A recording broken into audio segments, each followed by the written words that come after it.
Bonjour, aujourd'hui nous allons parler de DeepSeek, une IA qui vient de Chine. Alors cette IA a fait couler beaucoup d'encre, on a dit beaucoup de choses sur cette IA, sur sa performance supposée égale à ChatGPT O1. On a aussi dit qu'elle censurait les questions un peu sensibles par rapport à la Chine. On a dit aussi qu'elle avait été créée avec très peu d'argent. On a dit qu'elle envoyait vos données et vos prompts sur internet et en particulier en Chine. On a dit plein d'autres choses aussi sur cette IA, que peut-être elle avait été entraînée avec l'aide de ChatGPT en douce, ou qu'elle avait été entraînée avec des processeurs beaucoup plus puissants et beaucoup plus modernes malgré l'embargo, donc avec du marché noir sûrement. Voilà, on a dit plein de choses. Donc aujourd'hui, on va aller dans la réalité du terrain et je vais faire une analyse avec quelques questions bien senties que j'ai déjà utilisées par le passé pour tester des IA, en particulier ChatGPT. Et on va regarder les réponses de DeepSeek, les réponses de ChatGPT dernière version, O1, et les réponses de Mistral, l'IA française. Et on va comparer tous ensemble s'il y a de la censure, s'il y a de l'efficacité, s'il y a des choses qui ne vont pas d'un côté ou de l'autre d'ailleurs. Donc je vous propose de faire ce test et vous verrez qu'on aura des surprises. Alors on ne perd pas plus de temps, c'est parti. Alors vous voyez donc DeepSeek à gauche, ChatGPT O1 au milieu et Mistral à droite. Alors première question, quels sont les langages les plus populaires? Donc question classique, langage de programmation, je ne parle pas de français, d'anglais, etc.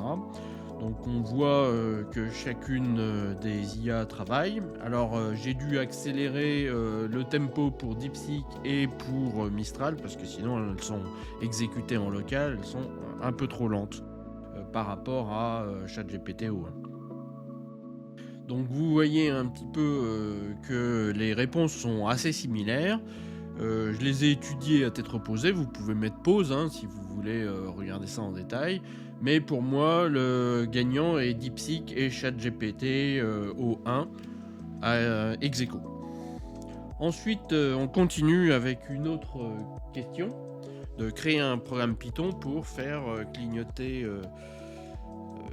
progressivement une LED donc en douceur. Donc là, c'est une question de programmation pour un Raspberry Pi. Donc il va nous créer un programme en Python et on va regarder lequel des programmes est le meilleur. Donc évidemment, vous pouvez encore une fois mettre pause pour étudier les différents codes sources. Alors vous voyez que DeepSeek nous donne dans sa première phase, sa phase de réflexion qui est en anglais. Donc ça c'est assez intéressant de la voir, même si ça peut être barbant au bout d'un certain temps, mais les premières fois qu'on utilise DeepSeek, c'est assez intéressant de voir comment il réfléchit. Donc ça c'est une première surprise de ce modèle, c'est qu'il nous dévoile la façon dont il s'organise pour vous répondre, et c'est assez intéressant de regarder comment il fait. Alors voilà, les programmes ont été générés. Dans tous les cas, ils donnent des explications à la fin de la génération. Et donc je vais regarder quel est le programme qui me paraît le mieux fait et celui qui a le plus d'explications vraisemblables, celui qui me convient le mieux. Je ne vous cache pas que les propositions sont très similaires, si ce n'est pas pour ainsi dire quasiment identiques. Donc la différenciation va se faire vraiment sur des points mineurs et on n'a pas vraiment d'écart énorme entre les trois modèles, ce qui est assez d'ailleurs inquiétant puisque finalement DeepSeek est un open source donc gratuit dans ce cas-là. ChatGPT c'est la version payante à 20$ et Mistral est la version open source gratuite aussi. Donc on aurait pu imaginer que ChatGPT fasse quand même beaucoup mieux, beaucoup plus, puisqu'il est payant. Donc le winner c'est DeepSeek et Mistral. ChatGPT est exclu, il a donné une réponse un peu moins bonne, donc j'ai préféré ces deux-là. Donc les deux gratuits finalement. Alors on continue avec une autre question sur le chiffrement. Donc chiffrement symétrique et asymétrique. Donc pour ceux qui ne sont pas initiés, le chiffrement c'est ce qui permet d'échanger des messages de manière confidentielle et sécurisée entre deux personnes sur un réseau qui n'est pas sécurisé. Donc voilà, c'est ce que vous utilisez tous les jours en naviguant en HTTPS, tous les jours en vous connectant à votre banque, tous les jours en utilisant des messageries sécurisées, etc. Alors on voit la partie réflexion de DeepSeek qui est assez longue, du coup ça prend un certain temps. Et vous allez voir que les 3 vont donner une réponse assez détaillée, plus ou moins bien structurée, donc ça va se jouer un petit peu là-dessus, hein, c'est-à-dire est-ce que la réponse est correcte? Normalement elles le sont. Et est-ce que c'est structuré correctement de manière à être à la fois économe, compréhensible et clair? Alors c'est là où va se jouer les différences et c'est là où je vais choisir à la fin la réponse qui me plaît le mieux, mais soyez assurés que les 3 réponses sont tout à fait correctes.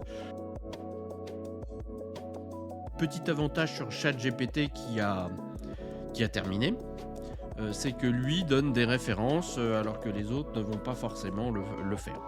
Donc bon, c'est un peu l'avantage de la partie payante, c'est que vous voyez, vous avez des références cliquables qui sont assez intéressantes si on veut aller plus loin. La partie DeepSeek est pas complètement nulle, hein, vous voyez qu'il fait un tableau de comparaison, ce qui peut être très intéressant pour avoir une vue synthétique d'un sujet. Donc avoir un tableau de comparaison, c'est une très très bonne proposition. Alors vous voyez que ChatGPT évidemment, hein, en version payante, est quand même beaucoup plus rapide qu'en exécution locale dans ce cas-là, c'est un Mac mini M4. Voilà, alors le winner c'est DeepSeek et puis Mistral. Encore une fois, ChatGPT, à mon sens, à part la partie référence, n'a pas donné le meilleur résultat. Alors là, on change complètement de sujet. Je lui demande une recette, je l'avais déjà fait hein, sur ChatGPT. Je l'utilise ici sur la dernière version. Donc je lui demande une recette pour créer de la moutarde soi-même à partir de graines de moutarde. Alors encore une fois, ChatGPT est très rapide. Hein, là, il est en vitesse normale et les 2 autres ont été accélérés. Donc vous voyez qu'il est extrêmement rapide évidemment par rapport aux 2 autres, mais de toute façon les réponses encore une fois sont dans un mouchoir de poche. Alors on va jouer sur des préférences. Est-ce qu'une réponse nous paraît un petit peu mieux structurée, un petit peu plus claire, un petit peu plus créative? Voilà, ça va être vraiment sur des détails qu'on va pouvoir juger les IA en question. Alors, je vous laisse regarder les recettes, hein. C'est un peu long, mais à la fin, je vais faire mon choix de celle qui me plaît le mieux. J'ai étudié en détail les réponses des 3 IA et j'ai fait un choix.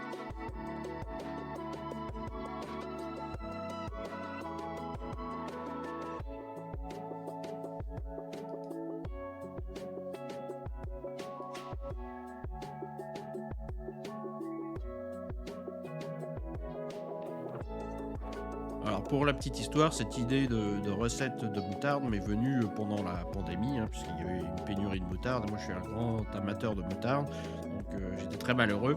Et il a fallu que je me débrouille moi-même pour trouver une solution à cette pénurie. Donc c'est là où j'ai commencé à investiguer des recettes de moutarde, à les essayer plusieurs fois, et maintenant je n'achète plus de moutarde industrielle, je la fais moi-même. Donc je suis à même de juger de la pertinence de la recette. Alors vous voyez ici DeepSeek a terminé finalement. Et puis on est en attente de la fin de Mistral.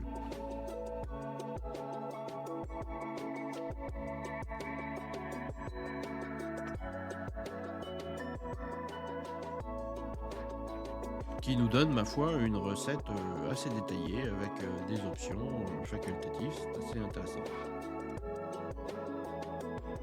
Donc mon choix sur les réponses après étude, Mistral, pour justement la complétude de sa réponse.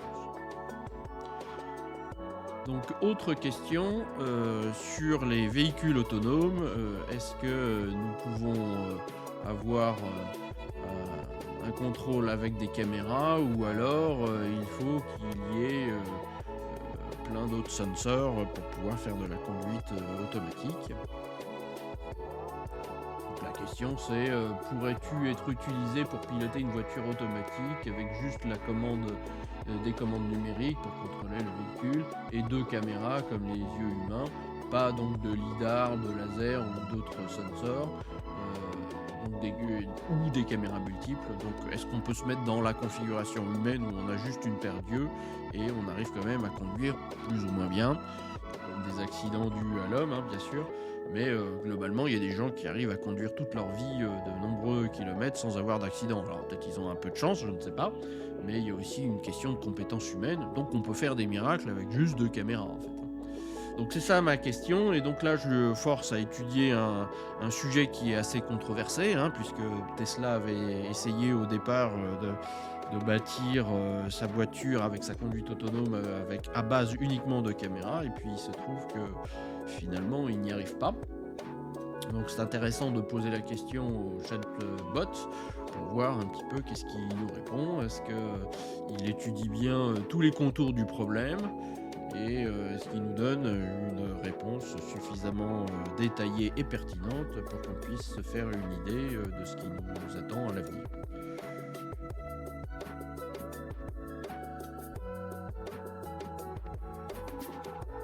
Alors là encore, les réponses, vous le voyez, hein, sont très très similaires. Bon, ChatGPT évidemment est très rapide, donc il a déjà fini. Mais ça va se jouer sur la cohérence, la structuration et la complétude de la réponse.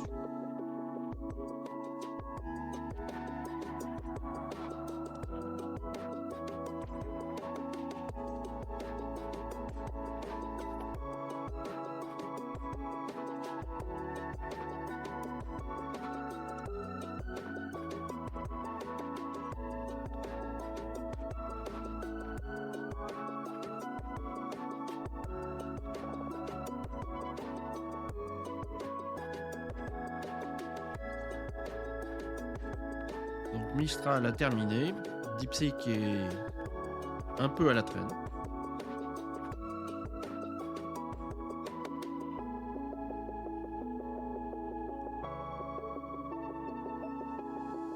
Donc nous pouvons maintenant faire notre choix, et après étude de toutes les réponses, je préfère DeepSeek, puis en deuxième position, donc un petit peu moins préféré, Mistral.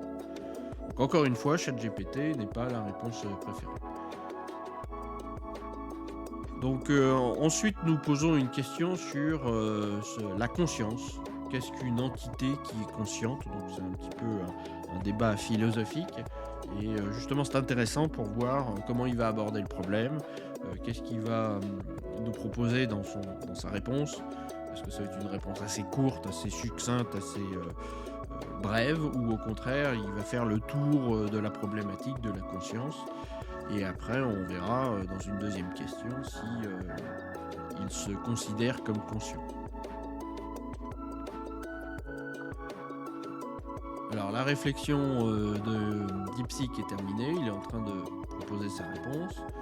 Mistral a déjà aussi bien commencé à travailler. Et ChatGPT, évidemment, comme d'habitude, est très rapide, hein. C'est normal, il tourne sur des cartes graphiques extrêmement chères, ce qui n'est pas le cas d'un Mac mini M4.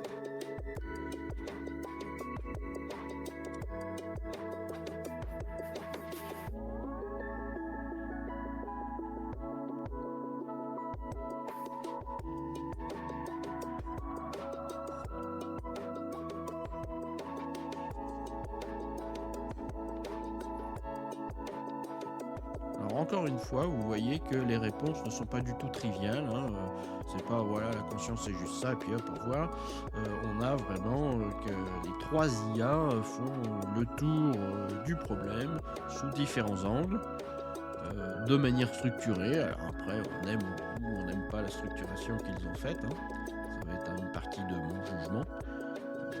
Si ça vous intéresse, vous pouvez mettre pause encore une fois à certaines parties de la vidéo pour lire ce qu'il y a à l'écran. Et je vais faire mon choix à la fin de celle qui me paraît être la plus pertinente.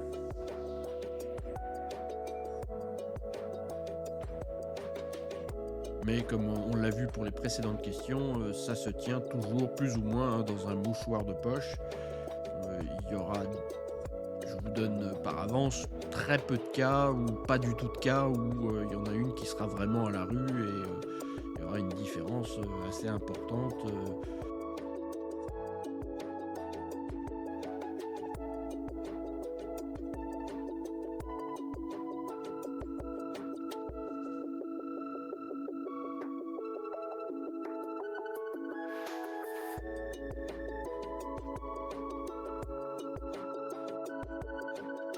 Après étude de la réponse, les 3 sont bonnes.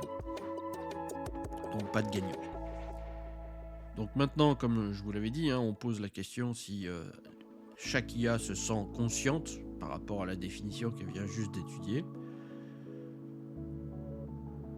Donc on va voir ce qu'elle répond. ChatGPT a déjà bien commencé, avec une réflexion qui a duré 6 secondes, comme c'est indiqué.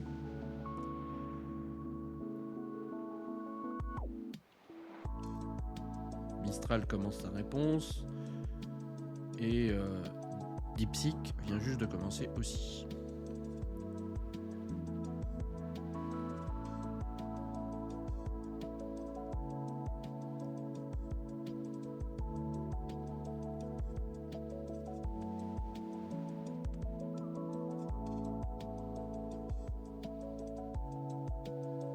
Alors là, vous voyez que la réponse de ChatGPT est très courte. Donc ça va être peut-être un des seuls cas dans les questions que je vais poser où je trouve que c'est un peu trop succinct, on va dire. Alors ça dépend évidemment de ce qu'on attend. Il y a des fois où on voudrait une réponse qui soit directe et rapide et qu'on perde pas de temps. Et puis il y a des fois où on voudrait au contraire faire le tour d'un problème. Ça dépend un peu de ce qu'on attend. Donc là, Mistral et DeepSeek sont évidemment les gagnants ex aequo.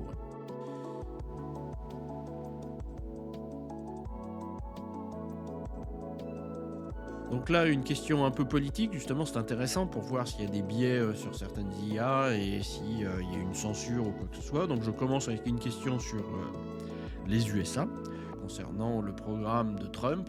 Alors ce qu'on constate dans les 3 IA, c'est qu'ils n'ont pas du tout, dans leurs données d'entraînement, les informations récentes sur la nouvelle élection de Trump. Donc ils vont toutes les 3 se baser sur la première présidentielle de Trump. Et donc on aura une analyse de ce qu'il a fait pendant son premier mandat. Et pas du tout ce qu'il est en train de faire en ce moment ou ce qu'il prévoit de faire dans les mois ou les semaines qui viennent. Donc évidemment, c'est un peu obsolète comme analyse parce que le Trump de son premier mandat n'est pas forcément le même que le Trump de son deuxième mandat. Il a même assez changé depuis. Peut-être qu'il n'a pas forcément changé d'idée, mais en tout cas, il va beaucoup plus fort dans ses idées. Donc effectivement, l'analyse qu'on va avoir va être assez différente. Donc DeepSeek a déjà fini, évidemment ChatGPT aussi. On est en attente maintenant de Mistral. Et après réflexion sur les différentes réponses, je vais vous donner le gagnant. Les 3 réponses sont correctes, donc pas de gagnant officiellement. Donc là, on pose une question maintenant qui pourrait éventuellement embarrasser l'IA chinoise, DeepSeek. Donc une question sur Tiananmen. Donc certains journaux avaient dit que certains sujets étaient interdits, et Tiananmen est effectivement un sujet historique difficile à aborder en Chine, donc tout à fait susceptible d'être censuré, et donc les journaux disaient qu'en particulier ce sujet-là était censuré. Alors ce qu'on va s'apercevoir, je vais dévoiler le poteau rose directement, c'est que quand on utilise l'IA en local comme je le fais ici, donc sur un PC ou un Mac, il n'y a pas de censure. Vous voyez qu'il répond clairement à la question et n'essaye pas de contourner, d'éluder, ou etc. Ce qu'on voit quand même, c'est qu'il répondra toujours en disant ça dépend des points de vue, ça dépend de la culture, etc. Ce qui est, ma foi, vrai. Donc je n'ai rien à reprocher à cette réponse. Mais voilà, il va quand même faire une réponse qui n'est pas, à mon sens, censurée. Le seul petit point que je n'aime pas dans la réponse de DeepSeek qui a terminé déjà, c'est que au niveau des morts, parce que c'est un événement qui malheureusement a créé pas mal de morts, on n'a qu'une estimation sans chiffres. Donc j'en reviendrai à la fin des questions sur cette question-là pour lui forcer à cracher des chiffres et on verra s'il est honnête ou pas. Alors on voit quand même qu'il a été plus light que ChatGPT et que Mistral sur le sujet, donc il a fait quelque chose de plus synthétique, mais ce qui est marqué dedans n'est pas faux. Alors du coup, après étude des 3 réponses, je vais vous donner celle que j'ai préférée.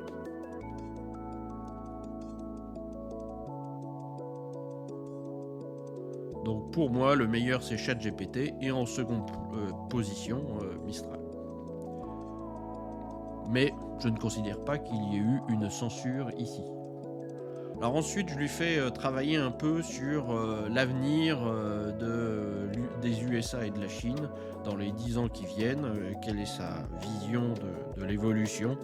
Et donc ça, c'est aussi intéressant puisque ça va mettre en perspective les 2 grands pays et voir s'il a une version particulière de cette évolution.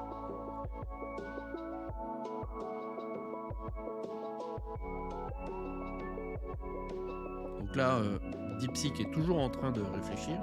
Vous voyez, la réflexion peut être longue. Alors c'est marrant parce qu'il s'exprime comme une personne penserait. Alors voilà, pour traiter ce problème-là, il faudrait que je vois ci, il faudrait que je pense à ça, etc.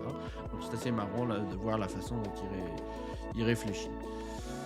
Après, sur le long terme, on se fiche un peu de sa réflexion, puisqu'on va pas lire à chaque fois. C'est comme si on pouvait lire dans la tête des gens. Voilà, quand on leur pose une question technique ou quand on leur soumet un problème, si on avait tout ce qui passe par leur tête pour arriver à résoudre le problème en permanence, ce serait peut-être un peu barbant. Donc là, au départ, c'est assez amusant parce qu'on va pouvoir comme ça regarder comment il envisage le problème, les points difficiles qu'il a vus, les remarques qu'il se fait. Des fois, on verra dans les annexes que j'ai ajoutées, on verra que dans la réflexion, il peut y avoir des choses intéressantes, voire contradictoires avec la réponse qui est faite. Donc c'est quand même intéressant de voir comment il aborde les problèmes, notamment ça, on l'a pas, cette vision-là avec ChatGPT, on l'a pas non plus avec Mistral, donc c'est quelque chose qui n'est pas commun dans les IA en général, et ça peut quand même être intéressant de temps en temps, pas à chaque fois, mais déjà pour comprendre un peu mieux comment ça marche, c'est toujours intéressant. Et après, ça peut être intéressant lorsque on est déçu d'une réponse ou qu'elle est fausse ou qu'elle n'est pas aussi intéressante qu'on l'aurait voulu. On peut regarder pourquoi dans sa réflexion, est-ce que ça explique un peu ce résultat. Donc c'est toujours intéressant de savoir comment il réfléchit. Par contre, du coup, évidemment, la vraie réponse met beaucoup plus de temps à arriver, d'autant que là, j'exécute, comme je vous l'ai dit, en local, donc c'est encore plus long. Donc bon, comme d'habitude, ChatGPT a terminé et on attend les 2 autres. Alors ce qui est bien, c'est que vous avez une conclusion très souvent dans leur réponse, lorsque la réponse est un peu compliquée, donc ça peut être intéressant. Si vous n'avez pas forcément envie de lire tout le baratin qui est au-dessus, vous pouvez vous focaliser sur la conclusion. Donc tout le monde a terminé sauf Mistral, qui nous fait une réponse extrêmement longue et détaillée.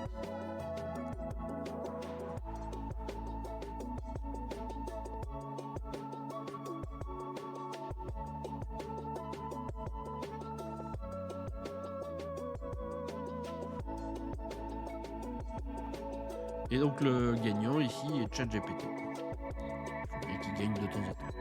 Donc j'ai trouvé la réponse plus cohérente, mieux ficelée, mieux organisée. Donc voilà, j'ai préféré ça. Alors là, je lui pose une question sur la protection des données en Europe, donc la loi GDPR en anglais. Donc c'est un truc qui est assez pointu et qui est un peu délicat quand même, c'est la durée de conservation des images de vidéosurveillance. Alors les professionnels, eux, ils savent, mais quand on lit la loi, c'est pas indiqué dedans, donc ça peut être que des conseils ou des conseils des CNIL en fait des différents pays. Donc c'est assez intéressant de leur poser la question, puisque même s'ils ont ingurgité les textes de loi, ce qui n'est pas absolument sûr non plus, Mais mettons qu'ils aient ingurgité les textes de loi, ça ne permet pas de répondre à la question.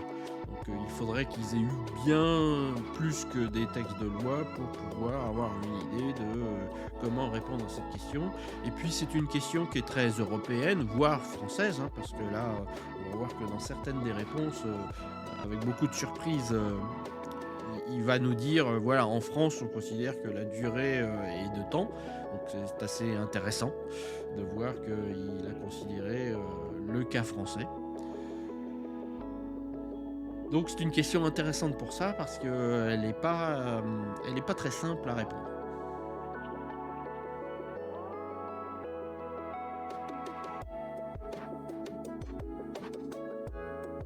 Donc voilà, donc on va choisir maintenant, et puis le winner c'est ChatGPT, et en deuxième position seulement DeepSeek.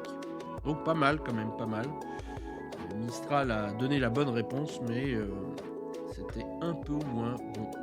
Donc maintenant on va passer à une question plus mathématique, hein, sur l'intérêt des nombres premiers, à quoi ils servent, etc. Donc là on va avoir le droit à une réponse assez vaste aussi, hein, plein d'aspects et d'usages aux nombres premiers. Donc déjà, normalement, ils doivent définir ce qu'est un nombre premier, au cas où on ne saurait pas. Et ensuite, nous lister les différents cas d'usage et pourquoi on les utilise. Donc la structure, encore une fois, de la réponse va être jugée. Et aussi le fait qu'il n'ait pas oublié d'aspects et que ça couvre beaucoup de choses. Alors vous voyez que c'est pas la première fois, hein, mais des fois dans la réponse, il nous met du texte chinois. Alors c'est assez bizarre parce que ça arrive plein de fois pendant cet exercice. C'est un point noir pour moi, hein, parce qu'effectivement, si on lui demande de répondre en français, on veut du français, on veut pas du français mêlé de chinois. Alors je pense que c'est dû au fait que quand même il a eu un corpus de texte majoritairement chinois, bon, ça on peut pas lui en vouloir, hein, c'est l'origine de cette IA, et des fois il a du mal à trouver le mot correspondant en français pour un terme chinois. Donc des termes extrêmement techniques et spécifiques, il les connaît en chinois, il les connaît pas forcément en français, et donc sa stratégie là c'est de cracher directement ce qu'il sait sans pouvoir le traduire correctement. Parce que ce que j'ai vu, c'est qu'à chaque fois qu'il y a des caractères chinois qui apparaissent, c'est non pas une alternative au texte français ou un commentaire, c'est vraiment un mot qui complète la phrase mais qui n'a pas été traduit en français. Donc je pense qu'il doit avoir ce problème-là, c'est que de temps en temps, il ne connaît pas le bon mot technique ou le mot pointu correspondant en français, et donc il crache ce qu'il sait, c'est-à-dire du chinois. Alors ça va faire partie, on en reparlera de la conclusion, hein, des points que j'ai le moins aimé dans DeepSeek, parce que bon, c'est pas très grave, ça arrive pas si souvent que cela, mais ce n'est pas anecdotique non plus. Et c'est assez pénible parce que si il nous crache des mots en chinois, il va falloir aller regarder dans un dictionnaire, interpréter comment nous on peut traduire ça le mieux possible par rapport au contexte. Bon, ça demande du travail supplémentaire, bon, c'est un peu dommage. Alors, il faudra regarder s'il fait la même chose lorsqu'on lui pose des questions en anglais.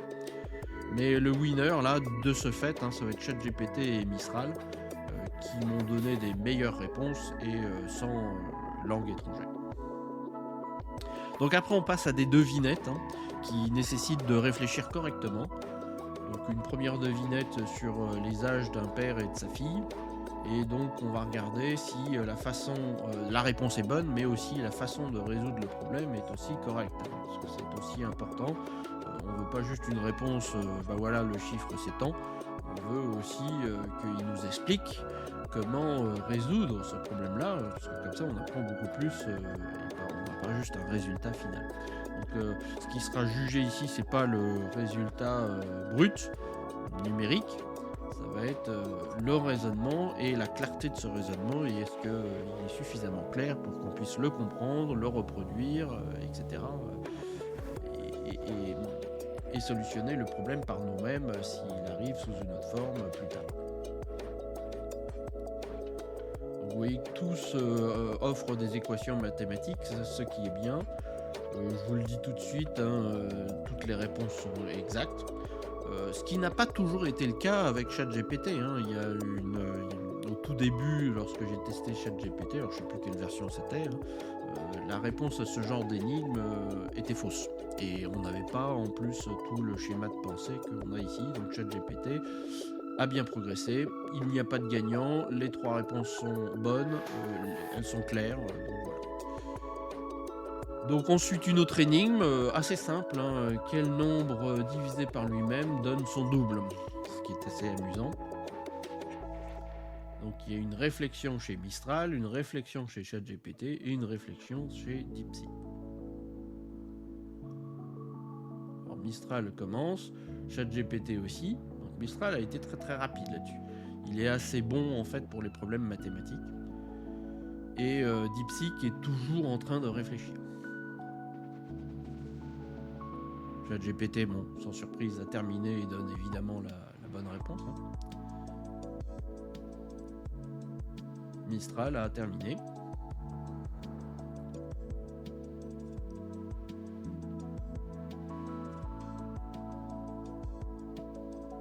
Alors DeepSeek est plus lent parce qu'il a aussi plus de paramètres. Hein. La version de Mistral que j'ai utilisée, c'est du 7B. DeepSeek, c'est du 22B. Tous ont donné une bonne réponse. J'aurais pu juger la vitesse de la réponse, mais bon. Alors donc là, on en vient à quels sont le nombre de morts lors de l'événement de Tiananmen, puisque donc là, je pose la question uniquement à DeepSeek, puisqu'il avait été un peu flou sur cette partie-là. Donc, je veux lui faire cracher des chiffres et je veux voir si les chiffres sont réalistes ou ils sont minorés. Donc voilà, il réfléchit. Donc, il me fait un gros baratin. Vous voyez, on n'a pas juste des chiffres, on a vraiment une réponse structurée. Alors au départ, il lâche de 400 à 800, et puis après on a de 1000 à 3000, et on va regarder la conclusion. Alors là, il cite des sources, même s'il n'y a pas de lien, ce qui est bien, même si j'aurais préféré avoir des liens. Donc voilà, on a l'estimation de 400 à 3000 morts, ce qui est exact hein, par rapport à ce que m'ont dit les 2 autres IA, donc pas de problème. Donc au total, le gagnant c'est DeepSeek, ChatGPT, puis évidemment Mistral. Alors je dis évidemment parce que Mistral est en 7B, donc il a quand même, il est beaucoup plus simplifié. Alors vous voyez un exemple ici de caractère chinois qu'il m'a mis, et où je lui demande de m'expliquer ce que veut dire ces caractères chinois. Et vous allez voir que si vous prenez le temps de mettre pause et de regarder sa réponse, il va m'expliquer ce que ça veut dire dans différents contextes. Et ça va effectivement être une addition au texte français qui manque en fait. Hein. Donc c'est un mot qui n'a pas su traduire en français et qui manque finalement dans l'explication en français. On peut pas juste enlever le chinois et se dire bon c'est un reliquat, c'est pas grave, on l'efface. Non, c'est vraiment un mot qui faisait partie de la phrase mais qui n'a pas su traduire. Alors là, ce qui est un peu compliqué, c'est que je lui demande de m'expliquer ça. Il aurait pu se référer au fait que ça vient du texte juste au-dessus, que je lui ai fait cracher. Et là, il m'explique une réponse plutôt générique de tout ce que veut dire ces caractères chinois. Et donc il va falloir que je lise tout pour savoir quel est le sens le plus approprié. Donc ça, c'était déjà la première chose que je voulais vous montrer.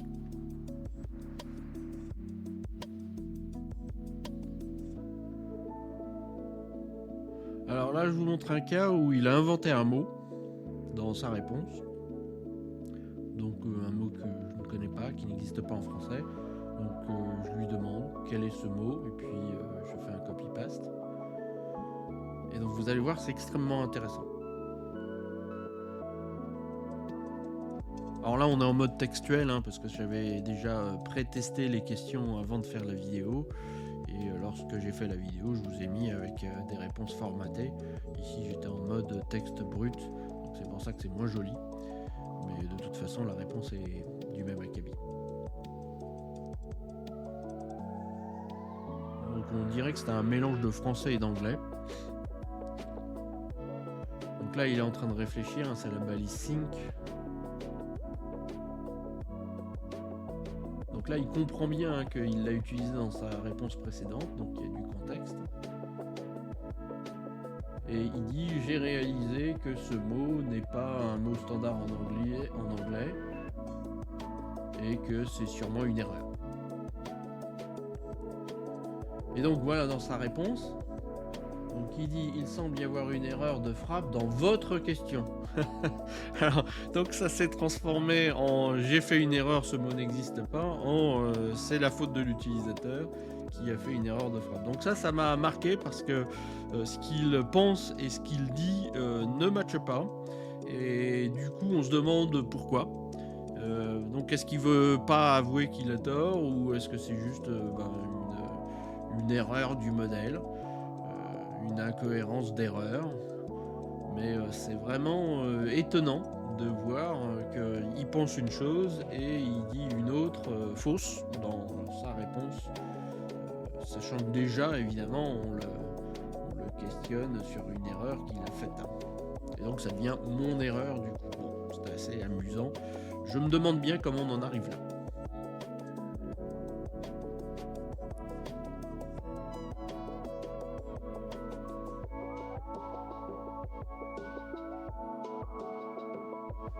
Alors là, je fais un essai qui n'a rien à voir avec ce test-là, mais je vérifie la question des œufs de vache. Alors la question des œufs de vache, c'est que Lucie, qui est en 7B, avait été critiquée dans la presse il y a quelques jours parce que l'IA acceptait de définir des œufs de vache ou d'utiliser le concept d'œuf de vache dans sa réponse, alors qu'évidemment, bien sûr, les vaches ne pondent pas d'œufs.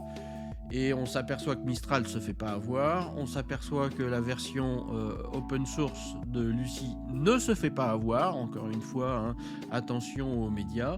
Et puis je teste ceci aussi avec DeepSeek, donc les trois à la suite. Et vous allez voir que DeepSeek ne se fait pas avoir non plus. Alors je rappelle juste, encore une fois, que c'était une erreur qu'avait fait aussi ChatGPT précédemment, il y a longtemps, il y a peut-être un an et demi. Au tout début de ChatGPT, les gens essayaient de le coincer et c'était un des trucs où il s'était fait avoir. Donc dans la presse, on a beaucoup critiqué Lucie. D'ailleurs, elle a été retirée, son site web a été fermé à cause de ça. Moi, je trouve que c'est une erreur, évidemment, de maturité, mais que c'est pas non plus une catastrophe.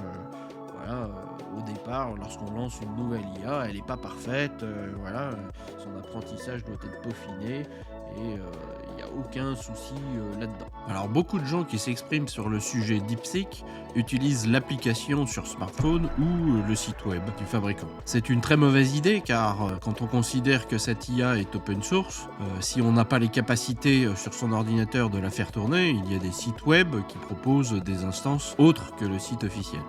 Pourquoi c'est important d'utiliser l'open source et non l'app ou le site web officiel ? Tout simplement car les instances officielles ajoutent une couche de filtration que certains appellent censure. À vrai dire, chaque IA, quelle que soit son origine, a des limitations artificiellement ajoutées pour diverses raisons. Ce qui change d'une IA à l'autre est la nature de ses filtres. Sur DeepSeek, l'application ou le site officiel, ce sont les sujets sensibles pour la Chine qui sont filtrés, la politique, la religion, certaines parties historiques, Taïwan, etc. Mais dans la version open source, nous avons vu avec Tiananmen que nous n'avions aucun de ces filtres. Ceci dit, vous aurez toujours des limites sur la génération de réponses dangereuses pour limiter les fake news, les malwares, la fabrication de produits dangereux, etc.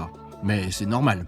Un autre point important est qu'avec l'application ou le site officiel, il semblerait, d'après les conditions générales, que le traitement soit fait en Chine et donc ne respecterait pas la législation sur la protection des données privatives que nous avons en Europe.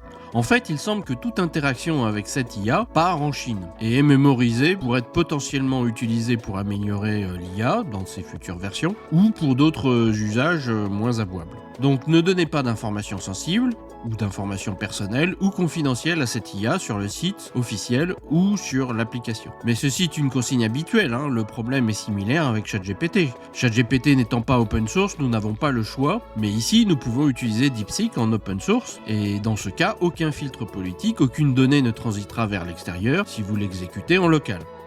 Autrefois, nous avions plus confiance dans un traitement aux USA qu'en Chine. L'Europe, d'ailleurs, avait décidé que les USA avaient une législation compatible avec la loi européenne sur les données privatives. Et les USA sont considérés comme des alliés.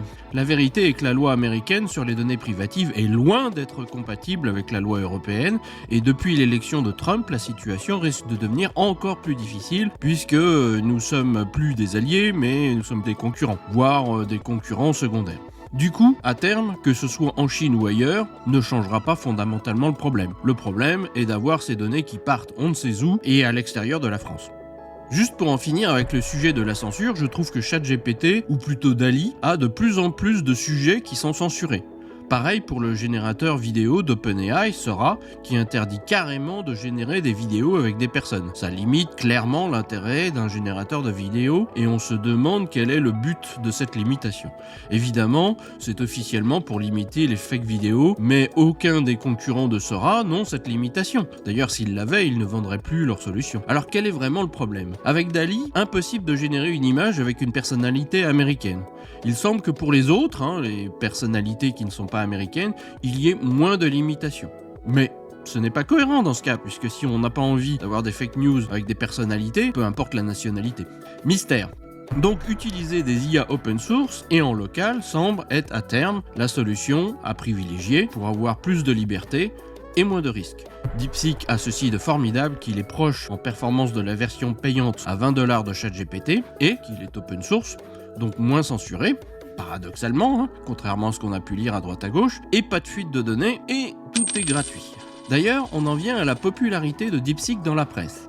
La réalité, c'est que ce n'est pas à cause de ses coûts supposés bas lors de sa création, de son entraînement ou de son exploitation, car ces informations ne sont pas vérifiables et les coûts d'exploitation peuvent être bas, car subventionnés fortement par le gouvernement chinois. Ce serait tout à fait possible, car ils l'ont déjà fait sur d'autres sujets comme la voiture électrique ou les panneaux solaires. Subventionner le fonctionnement de l'IA permet de mettre la pression aux USA, d'obtenir les données des utilisateurs pour améliorer DeepSeek, ou d'autres usages, comme je l'ai dit, peut-être moins avouables. Et la pression est d'ailleurs si forte, ça a bien marché, puisqu'NVIDIA a perdu immédiatement 17% de sa valeur. Je pense que toute l'industrie US tremble en ce moment à cause de DeepSeek. Pour en finir avec les médias et leurs errements dans l'IA, vous vous rappelez peut-être récemment de la polémique avec Lucie, qui avait été critiquée et retirée de la circulation car elle laissait penser que les vaches pondaient des œufs. Je vous ai montré dans la version open source locale que ce n'était pas le cas, ou plus le cas. Et d'ailleurs, il y a quelques mois, ChatGPT avait fait la même erreur, on oublie vite. Donc dans les médias, les scandales vont très vite, même s'ils ne sont pas toujours justifiés. Évidemment, nous l'avons vu ensemble, comme les informations sur le coût réel de la création et du fonctionnement ne sont pas confirmées, nous ne savons pas non plus quelle carte graphique fait tourner vraiment cette IA. La panique n'est donc pas complètement justifiée, la seule chose certaine est que j'ai pu exécuter cette IA sur un Mac M4 avec 32 Go de RAM, alors que je ne pourrais sûrement pas le faire a priori avec ChatGPT s'il était open source. Et ce n'est pas le cas. DeepSeek est donc particulièrement efficace, il aurait une sorte d'aiguillage qui, en fonction de la question que l'on pose, active des sections correspondantes du cerveau électronique, mais pas les parties qui ne sont pas utiles. L'exécution est donc plus rapide et demande moins de processeurs et de mémoire. Quant à l'entraînement de cette IA, il est difficile de savoir s'il y a des innovations notoires, car ce n'est pas vérifiable. Avec DeepSeek, la Chine montre qu'elle n'est pas larguée en IA, qu'elle a des ingénieurs talentueux, qu'elle se préoccupe de la consommation électrique des IA, car c'est un gros sujet qui était très discuté avant l'apparition de DeepSeek. Et Trump disait encore il y a peu de temps qu'il fallait construire des centrales électriques proches des centres d'IA. De ce point de vue, DeepSeek est une sacrée claque pour tout le monde. La version open source est aussi une claque car elle tente à montrer que la Chine est capable de partager gratuitement ses savoirs. Meta l'avait déjà fait avec Llama mais ça reste des exceptions. Je note aussi que la petite version 7B Mistral que j'ai utilisée pour le test n'est pas tout à fait larguée et qu'elle donne de bons résultats dont nous n'avons pas à rougir et qu'elle est aussi open source. Enfin, DeepSeek n'est pas parfait. Comme je l'ai montré, elle a tendance à utiliser assez souvent du chinois dans les réponses en français, ce qui est quand même assez étrange. ChatGPT n'a jamais fait ça, par exemple. Il y a aussi une différence parfois entre ce que la machine pense et la réponse qui est faite. Rappelez-vous du cas où il avait inventé un nouveau mot. Dans la pensée, il avouait avoir inventé ce mot, et dans la réponse, il semblait en incomber la faute. Donc je me demande si c'est un cas assez rare que j'ai capturé ici, ou si c'est un cas plus commun avec DeepSeek, et donc il y aura un problème là-dessus. Enfin, pour conclure, DeepSeek est en effet une révolution, car elle bouscule l'ordre établi et perce d'une certaine manière la bulle IA qui de toute façon aurait éclaté tôt ou tard. Ce n'est pas une bonne nouvelle pour l'industrie IA des USA en particulier, mais mon avis c'est que cela montre l'échec des embargos des composants. C'est bien connu, les contraintes fortes sont souvent une source de créativité. La Chine s'est aussi sentie menacée, à raison, et elle a dû réagir fortement pour se libérer de ses attaches américaines. Ceci ne serait pas arrivé avant longtemps sans embargo. On parle beaucoup de DeepSeek, mais pas pour les bonnes raisons.